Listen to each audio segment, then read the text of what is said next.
Je continue ma série de prédications sur la lettre de 1 Jean. J'ai beaucoup répété l'introduction, mais je pense que c'est quand même bien de le redire, donner juste le contexte dans lequel cette lettre a été adressée. Donc l'épître de Jean, 1 Jean, a été écrit par l'apôtre du même nom, Jean, un disciple de Jésus qui, au moment de la rédaction de cette lettre, était probablement l'un des derniers apôtres encore en vie. On n'a pas le nom de l'église à laquelle la lettre est adressée, mais son contenu est toujours d'actualité aujourd'hui. Ces chrétiens contemporains sont en proie aux enseignements hérétiques au sein même de leur communauté chrétienne. D'aucuns remettaient en cause l'humanité ou la divinité de Jésus. C'était inconcevable pour eux que Jésus soit à la fois homme et fils de Dieu. Et d'autres lançaient des affirmations à tort, insinuant par exemple que le chrétien a atteint un tel degré de spiritualité que le péché ne pouvait plus vraiment l'affecter, qu'il ne pouvait plus avoir de conséquences sur lui. En somme, il pouvait pécher sans que cela entrave sa relation avec Dieu. Et ce qui est une hérésie. Jean affirme avant tout que Dieu est lumière et qu'il n'y a pas de ténèbres en lui. Et aujourd'hui, on va s'arrêter au chapitre 3 et les versets 1 à 10. Moi, je lirai dans la version Summer. Et le titre de la prédication, c'est « Ressembler de plus en plus à Jésus ». Ressembler de plus en plus à Jésus. Je lis les versets 1 à 10, 1 Jean 3, les versets 1 à 10, et je lirai dans la version Summer. Voyez, combien le Père nous a aimés pour que nous puissions être appelés enfants de Dieu. Et nous le sommes. Voici pourquoi le monde ne reconnaît pas qui nous sommes. C'est qui n'a pas connu le Christ. Mes chers amis, dès à présent, nous sommes enfants de Dieu. Et ce que nous serons un jour n'a pas encore été rendu manifeste. Nous savons que lorsque le Christ paraîtra, nous serons semblables à lui, car nous le verrons tel qu'il est. Tous ceux qui fondent sur le Christ une telle espérance se rendent eux-mêmes purs, tout comme le Christ est pur. Celui qui commet le péché viole la loi de Dieu, car le péché, par définition, c'est la violation de cette loi. Or, vous le savez, Jésus est apparu pour ôter les péchés, et il n'y a pas de péché en lui. Par conséquent, celui qui demeure uni à lui ne pêche pas, et celui qui pêche ne l'a jamais vu, ne l'a jamais connu. Mes enfants, que personne ne vous trompe sur ce point. Est juste celui qui fait ce qui est juste, tout comme le Christ lui-même est juste. Celui qui s'adonne au péché appartient au diable, car le diable pêche dès le commencement. Or, le Fils de Dieu est précisément apparu pour détruire les œuvres du diable. Celui qui est né de Dieu ne s'adonne pas au péché, car la vie qui vient de Dieu a été implantée en lui et demeure en lui. Il ne peut pas continuer à pécher, puisqu'il est né de Dieu. C'est ainsi que se manifeste la différence entre les enfants de Dieu et les enfants du diable. Celui qui ne fait pas ce qui est juste n'appartient pas à Dieu, pas plus que celui qui n'aime pas son frère. Voilà où se termine notre texte. Et je vous propose de voir les 3 premiers versets que j'ai intitulés « L'assurance de la fidélité à Dieu ». Voyez combien le Père nous a aimés pour que nous puissions être appelés enfants de Dieu, et nous le sommes. Voici pourquoi le monde ne reconnaît pas qui nous sommes. C'est qui n'a pas connu le Christ. Mes chers amis, dès à présent, nous sommes enfants de Dieu, et ce que nous serons un jour n'a pas encore été rendu manifeste.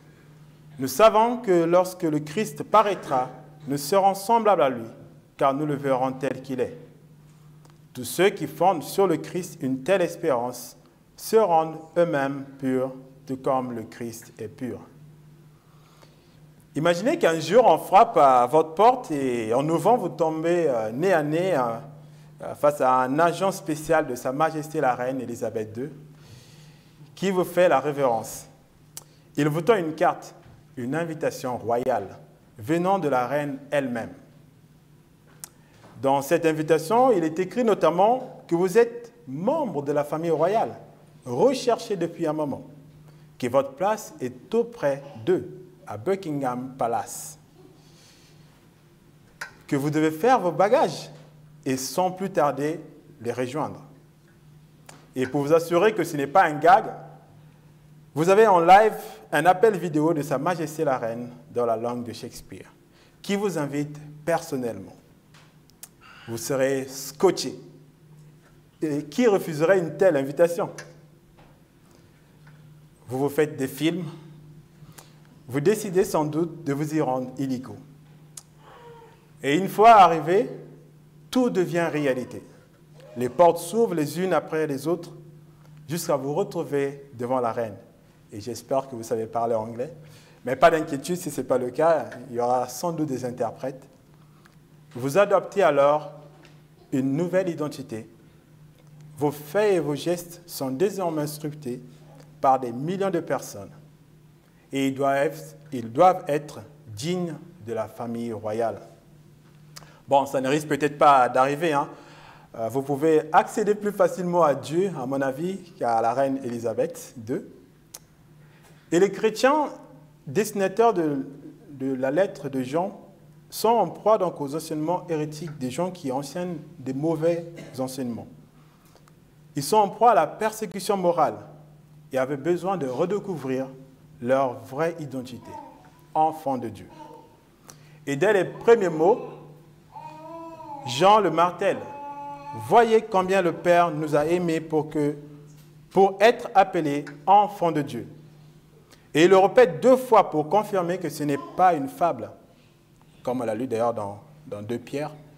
Nous le sommes. Et au verset 2, il dit, dès à présent, nous sommes enfants de Dieu. Cet amour que Dieu a manifesté pour l'humanité tout entière, c'est un acte fort. Envoyer, sacrifier son propre Fils pour que tous les hommes deviennent enfants de Dieu.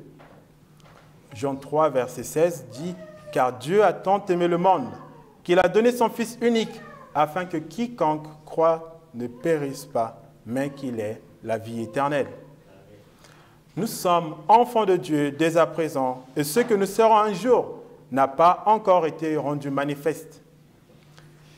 Il faut apprécier là l'humilité et la franchise de Jean quand il déclare qu'il ne sait pas comment serons-nous dans l'éternité.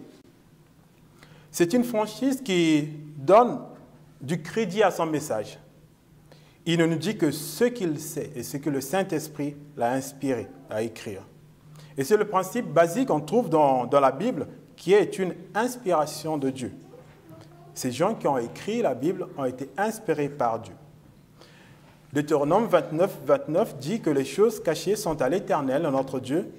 Les choses révélées sont à nous et à nos enfants à perpétuité, afin que nous mettions en pratique toutes les paroles de cette loi. Et dans la Bible, nous trouvons tout de même quelques indications sur ce que nous serons à la seconde venue de Jésus dans l'éternité. Je vous laisse lire chez vous à 1 Corinthiens 15, qui traite de la résurrection des morts et qui dit que nous aurons un corps de gloire. Une autre piste est dans la conversation de Jésus avec les Sadducéens, des gens qui ne croyaient pas du tout en la résurrection, mais qui demandaient à Jésus, qui était venu voir Jésus un jour et lui avait tendu un piège en lui demandant de qui sera épouse une femme dont le mari décédé se serait remariée avec un autre homme. Et on trouve ça dans Luc 20.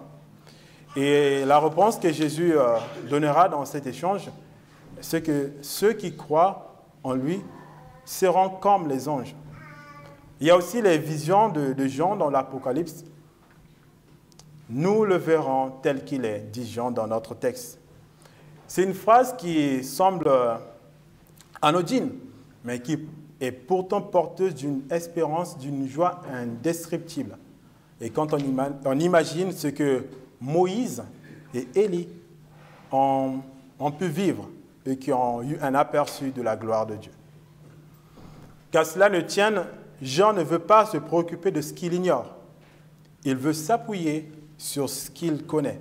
lorsque Christ apparaîtra, nous serons semblables à lui, car nous le verrons tel qu'il est. Ça, c'est sa certitude. L'apôtre Jean sait de quoi il parle.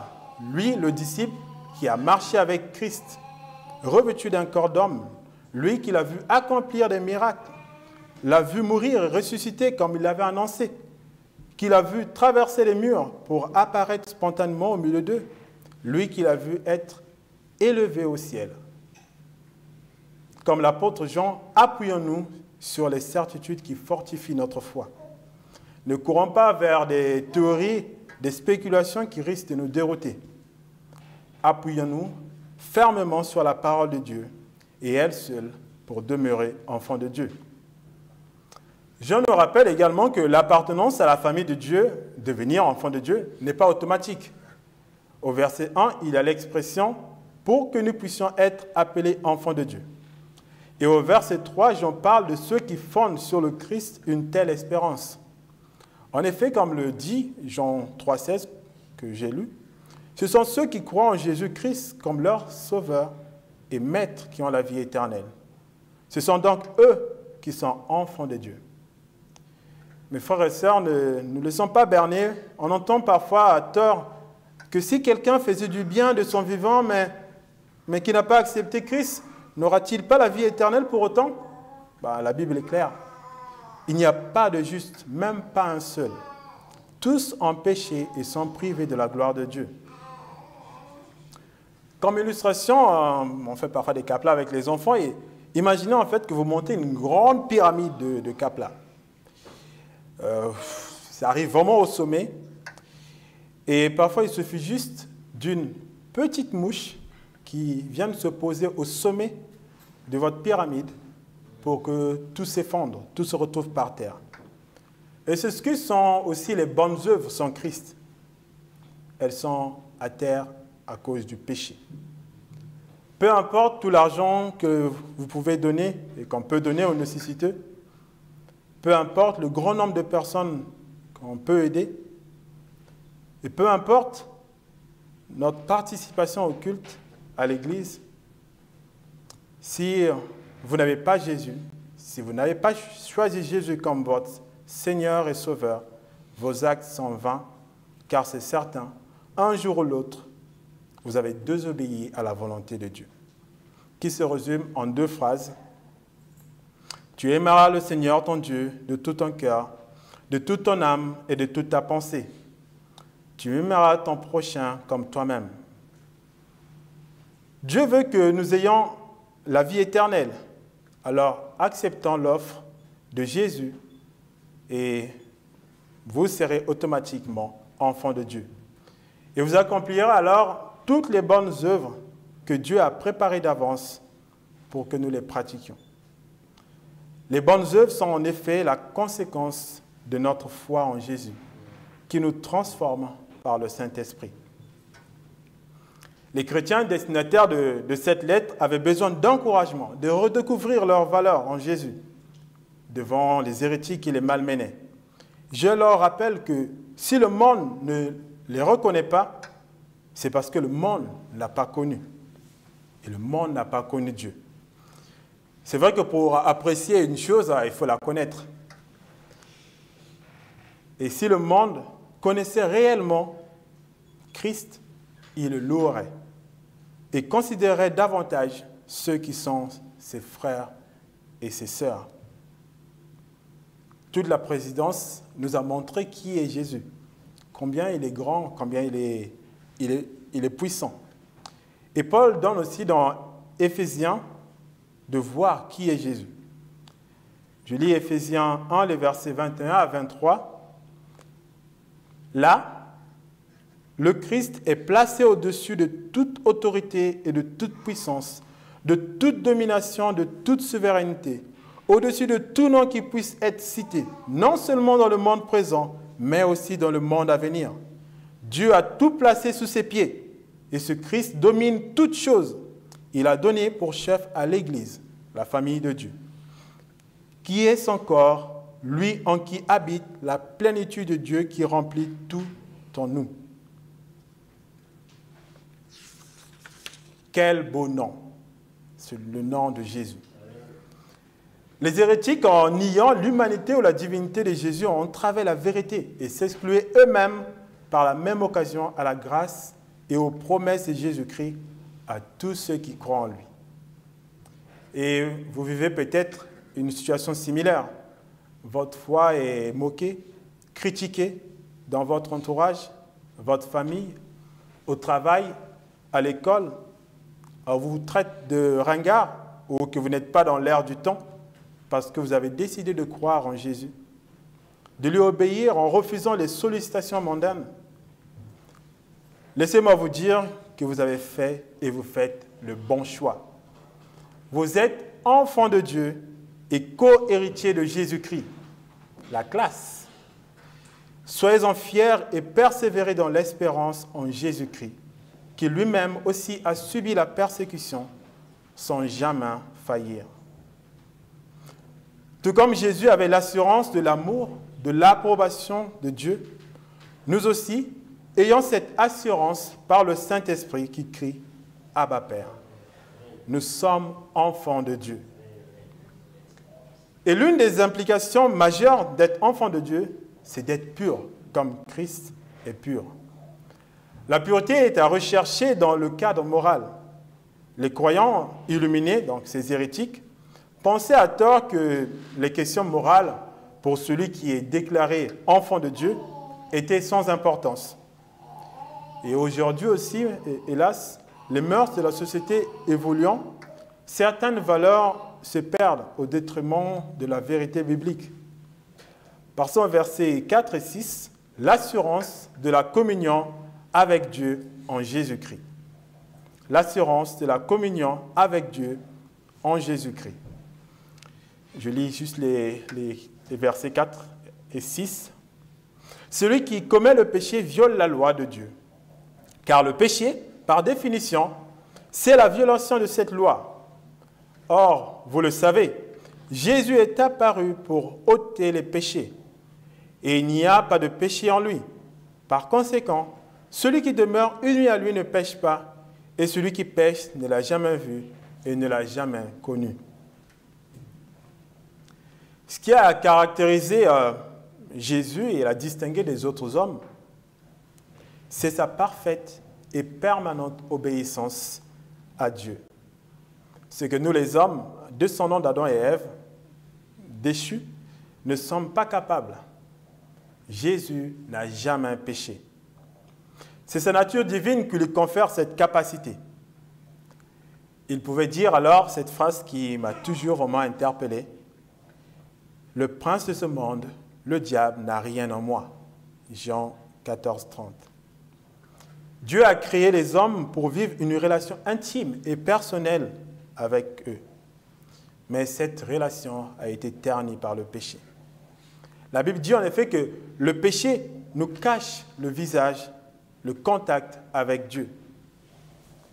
Et le péché est résumé par la désobéissance à la loi, à la volonté de Dieu.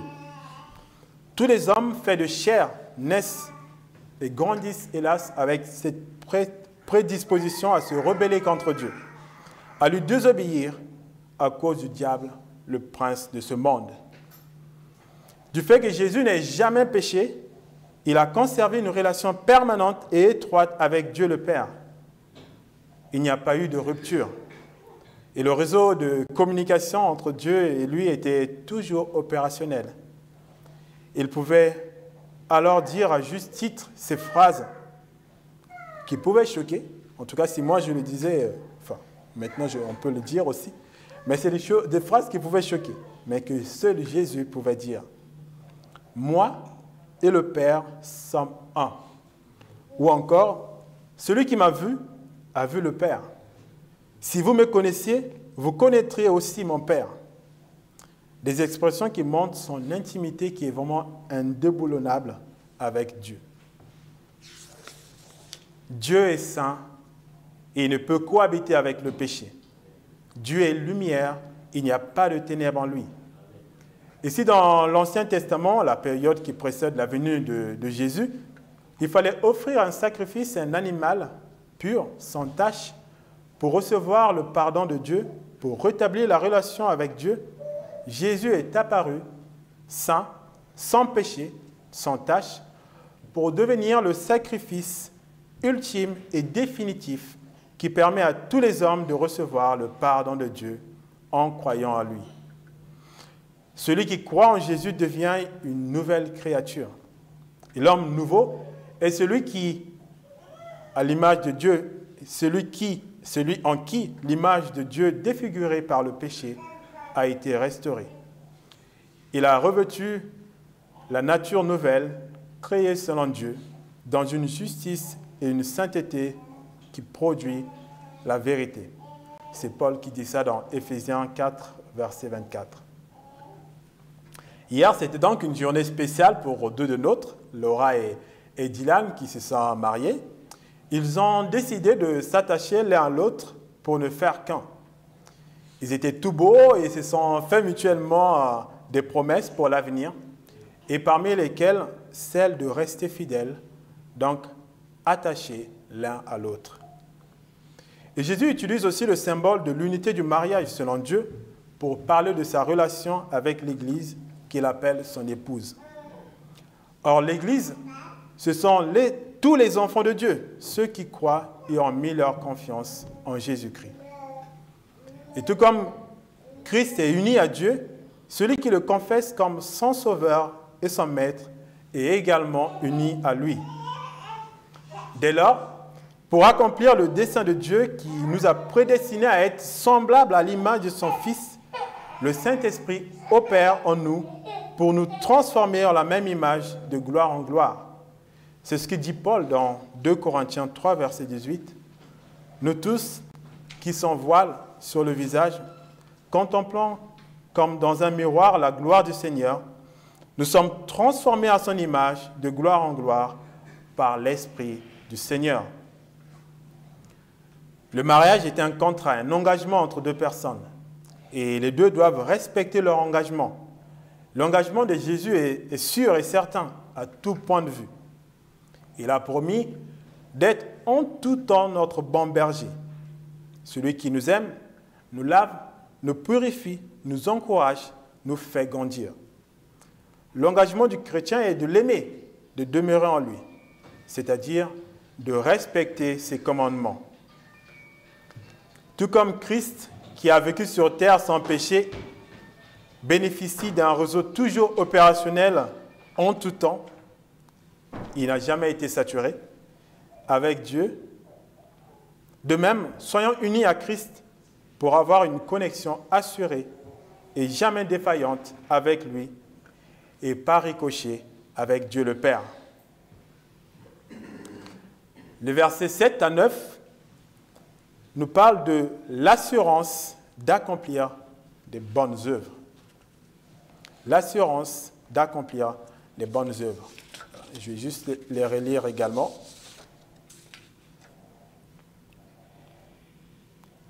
Versets 7 à 9. Mes enfants, que personne ne vous trompe sur ce point. Est juste celui qui fait ce qui est juste, tout comme le Christ lui-même est juste. Celui qui s'adonne au péché appartient au diable, car le diable pêche dès le commencement. Or, le Fils de Dieu est précisément apparu pour détruire les œuvres du diable. Celui qui est né de Dieu ne s'adonne pas au péché, car la vie qui vient de Dieu a été implantée en lui et demeure en lui. Il ne peut pas continuer à pécher, puisqu'il est né de Dieu. C'est ainsi que se manifeste la différence entre les enfants de Dieu et les enfants du diable. Celui qui ne fait pas ce qui est juste n'appartient pas à Dieu, pas plus que celui qui n'aime pas son frère. Il nous faut fonder notre foi sur Jésus-Christ et sur la parole de Dieu exclusivement, pour éviter de se faire dérouter par des théories purement humaines, des hérésies. Par exemple, certains membres de la communauté chrétienne destinataires de la lettre de Jean soutenaient que grâce à la nouvelle nature conférée par la foi en Jésus, leur ancienne nature pouvait encore être soumise au péché sans pour autant impacter, contaminer la nouvelle. Ce qui est surréaliste. Imaginez qu'un jour, en conduisant, vous commettez un un délit et qui vous conduit au tribunal, alors je ne vous le souhaite pas en tout cas, et que là, devant le juge, vous prenez solennellement l'engagement de ne plus récidiver. Et si vous ne respectez pas cet engagement et que vous faites de nouveau prendre, ben, vous ne pouvez prétexter que c'est votre ancien vous, celui qui s'était engagé, qui a récidivé. C'est vraiment vous. L'homme ne peut être déchargé de ses propres actes qu'il pose délibérément. Celui qui accomplit des actes injustes ne peut être déclaré juste sur la base de sa nouvelle nature. Il est cependant important de préciser que Jean ne dit pas ici que le chrétien, l'homme régénéré par la foi en Jésus, ne peut pas pécher. Dans les chapitres précédents, il dit sans équivoque que le chrétien peut hélas pécher. Jésus également ne stipule pas que ceux qui ont mis leur confiance en lui, ceux qui croient en lui, sont devenus des super-hommes, des hommes incapables de pécher. Dans la prière qu'il a enseignée, par exemple, à ses disciples, il y a clairement ce paragraphe qui fait allusion au pardon. Pardonne-nous nos offenses, comme nous pardonnons aussi à ceux qui nous ont offensés. Ce qui sous-entend que le chrétien peut hélas pécher. Toutefois, le chrétien ne s'adonne pas au péché. Verset 8 le dit. Il ne se plaît pas dans le péché, dans la désobéissance à Dieu. Désobéir à Dieu, c'est la caractéristique du diable. Il se plaît dans l'opposition à Dieu. Et d'ailleurs, diable, du grec diabolos, signifie calomniateur. Il a calomnié Dieu dans le jardin d'Éden pour la perte d'Adam et Ève et aussi de l'humanité. Et il continue de le faire pour essayer de perdre ceux qui ont mis leur confiance en Jésus ou ceux qui sont réceptifs du message de l'évangile du salut en Jésus-Christ. Et tous les qualificatifs du diable montrent bien combien il est malfaisant et ne veut le bien de personne. Deux de ces qualificatifs, par exemple, malin, il vient du grec malenus, qui veut dire celui qui engendre le mal, et Satan en hébreu veut dire adversaire. Il est l'adversaire de Dieu et a même tenté le Fils de Dieu. Et il continue à combattre ceux qui sont enfants de Dieu. Je nous rappelle cependant la raison de la venue de Jésus. 1. Jésus est venu pour ôter ce qui nous éloigne de Dieu, le péché. Et c'est ce que nous avons vu dans les versets 4 à 6. 2. Jésus est venu pour détruire les œuvres du diable, de la chair qui conduisent au péché. Ces œuvres, ce sont toutes les mauvaises choses que le diable a introduites dans le monde parfait de Dieu. Et Paul en cite quelques-uns dans Galates 5, versets 19 à 21, où il dit « Les œuvres de la nature humaine sont évidentes. Ce sont l'adultère, l'immoralité sexuelle, l'impureté, la débauche, l'idolâtrie, la magie, la haine, les querelles, les jalousies, les colères, les rivalités, les divisions, les sectes, l'envie, les meurtres, l'ivrognerie, les excès de table et les choses semblables. » Et il finit ainsi. « Je vous préviens, comme je l'ai déjà fait, ceux qui ont un tel comportement n'hériteront pas du royaume de Dieu. » Les hérétiques avaient donc tort. Ils étaient dans l'erreur. Celui qui est né de Dieu a une conscience régénérée, a le Saint-Esprit qui lui rappelle les commandements de Dieu et lui permet de distinguer ce qui est de Dieu de ce qui est du diable. Il se plaît à accomplir les œuvres en parfaite cohérence avec sa foi en Jésus-Christ. Il n'aime pas le péché, mais là en horreur, à tel point que lorsque le Saint-Esprit lui révèle un péché, il en est attristé, il s'en repent, c'est-à-dire le reconnaît, décide de ne plus le refaire et demande pardon. C'est la vie de Dieu, la sémence de Dieu dans d'autres versions de la Bible, qui produit cela en lui. Et lui, il permet d'accomplir des bonnes œuvres. Paul dira encore dans Galates 5, 22 que le fruit de l'esprit, c'est l'amour, la joie, la paix, la patience, la bonté, la bienveillance, la foi, la douceur, la maîtrise de soi. Paul dit aussi dans 1 Thessaloniciens ce qu'est la volonté de Dieu pour nous, pour ses enfants. 1 Thessaloniciens 4, versets 3 à 6, « Ce que Dieu veut, ce que votre progression dans la sainteté. Ce que Dieu veut, c'est votre progression dans la sainteté. Ce que vous vous abstenez de l'immoralité sexuelle. Ce que chacun de vous sache garder son corps dans la consécration et la dignité, sans le livrer à la passion du désir, comme les membres des autres peuples qui ne connaissent pas Dieu.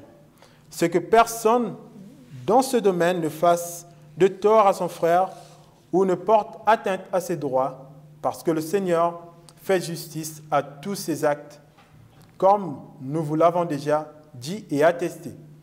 En effet, Dieu ne nous a pas appelés à l'impureté, mais à la consécration. Celui donc qui rejette ses instructions ne rejette pas un homme, mais Dieu, qui vous a aussi donné son Saint-Esprit.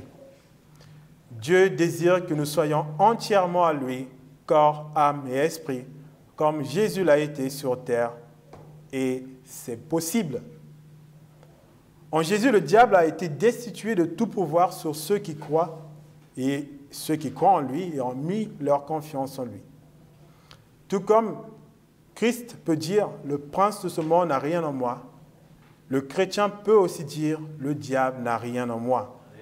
Car à la croix, Jésus a payé une bonne fois pour toutes, pour tous ses péchés, passés, présents et à venir, à condition qu'il demeure uni à lui.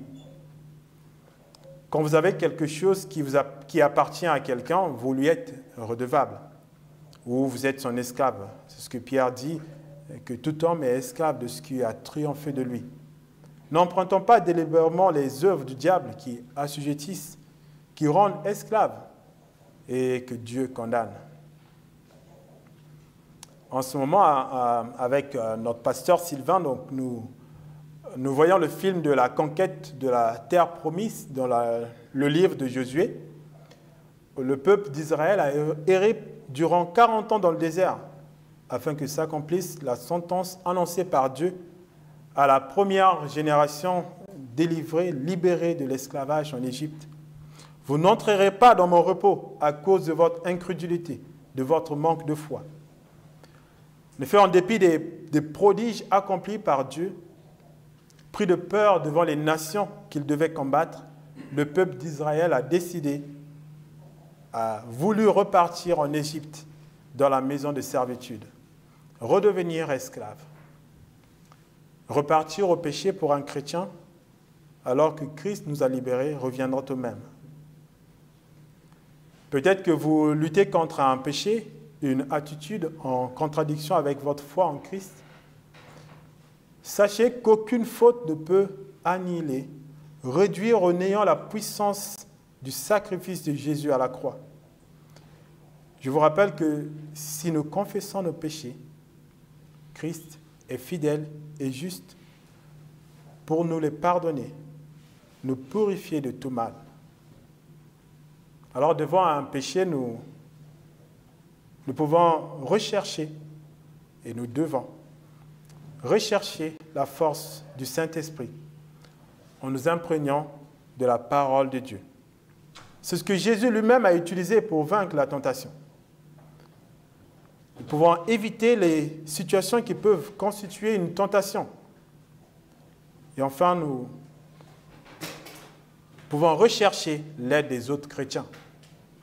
Leur accorder le droit de nous demander où est-ce que nous en sommes avec cette situation, dans l'intimité bien sûr. Non pas pour nous accabler, mais pour nous aider, pour prier avec nous sur ce sujet. C'est vraiment un privilège et une grâce de pouvoir être dans une famille, ne pas être un chrétien isolé, mais d'être avec des frères et sœurs qui partagent le même combat et avec qui nous pouvons s'encourager les uns les autres.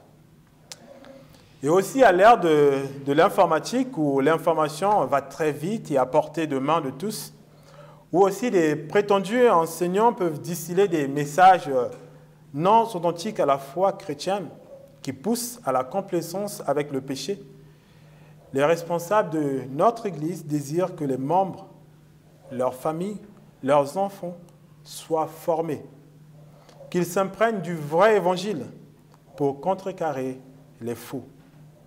Et c'est pour ça, en tout cas, que nous insistons et que nous invitons les familles à participer aux activités de l'Église. Il y a le culte, il y a les groupes de maison, il y a les groupes de dames, il y aura bientôt un groupe d'hommes, les préados, les groupes de jeunes, toutes les activités qui nous permettent de nous fédérer comme enfants de Dieu pour nous encourager. C'est vraiment le désir des responsables. Et tout comme Jésus, qui n'a pas pratiqué les œuvres du diable pour ne pas lui être redevable de quelque chose, recherchons par le Saint-Esprit la sainteté en fuyant, en rejetant tout ce qui ne plaît pas à Dieu et pratiquant les bonnes œuvres que Dieu a préparées d'avance.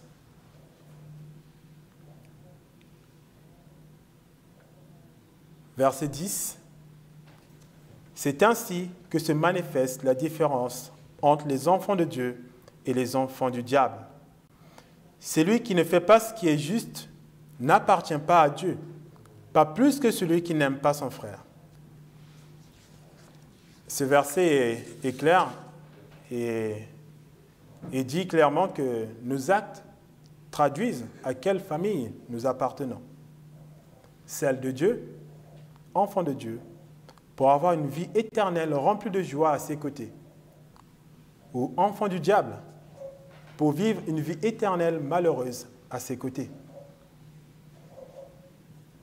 Si dans la vie courante, on peut avoir des objectifs, faire plus de sport pour nous entretenir, un plan de carrière professionnelle, l'objectif du chrétien est de tendre toujours plus vers Jésus-Christ, l'homme parfait. L'objectif du chrétien est de tendre toujours plus vers Jésus-Christ, l'homme chrétien. N'attendons pas d'avoir des expériences surnaturelles pour être convaincu que Dieu nous parle par son Saint-Esprit.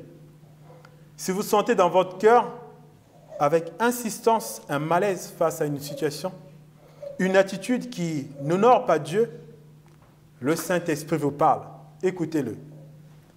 Et les responsables de l'Église sont là pour vous écouter, pour vous accompagner dans cette situation. Je termine juste avec cet encouragement de Paul dans Éphésiens 3, versets 20 à 21. À celui qui peut faire, par la puissance qui agit en nous, infiniment plus que tout ce que nous demandons ou pensons, à lui soit la gloire dans l'Église et en Jésus-Christ pour toutes les générations, au siècle des siècles.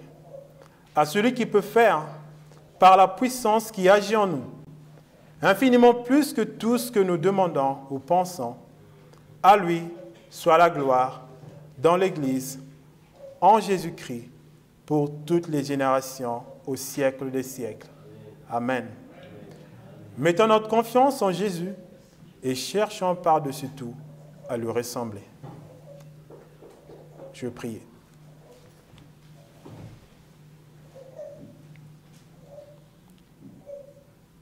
Seigneur, c'est vrai qu'en lisant la Bible qui tu es et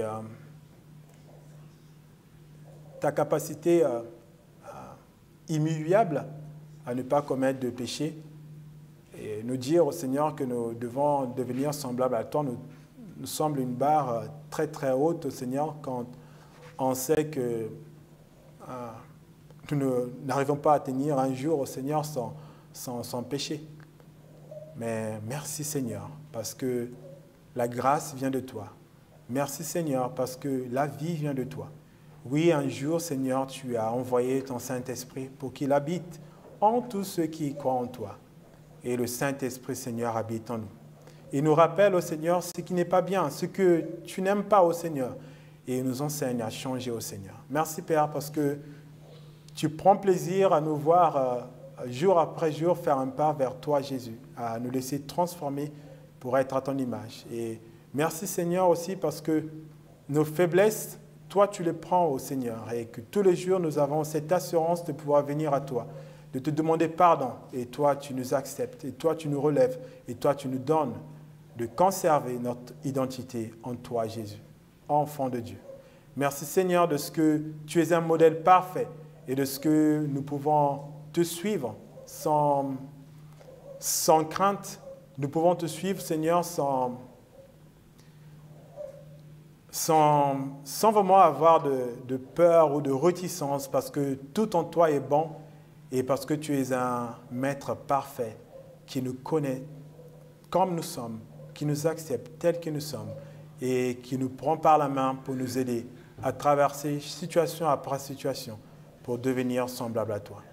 Notre prière au Seigneur est que les difficultés, Seigneur, ne nous éloignent pas de toi, mais que devant les difficultés, que nous nous rappelions que tu as promis d'être avec nous jusqu'à la fin du temps. Et que tu nous as dit aussi, Seigneur, que sans toi, nous ne pouvons rien faire. Ce qui veut dire que nous avons besoin de toi. Et que c'est toi, Seigneur, qui nous aide à faire un pas après l'autre. Reçois l'honneur et la gloire pour ce que tu es. Reçois l'honneur et la gloire pour qui tu es pour nous.